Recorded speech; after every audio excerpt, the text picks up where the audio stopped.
Iwi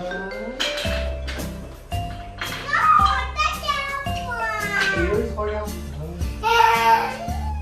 Iwi soya. Betul. Apa?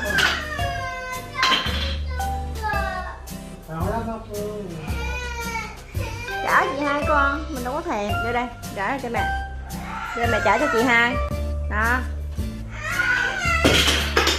Ui giời, em. Trả chị hai, trả chị hai. Vi trả đúng rồi, trả thèm. Đưa đây trả chị hai. Nhanh. Em suốt ngày lấy đồ của chị thôi.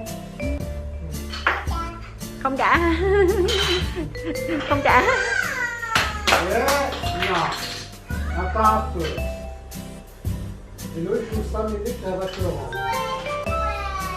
Apa tu ba?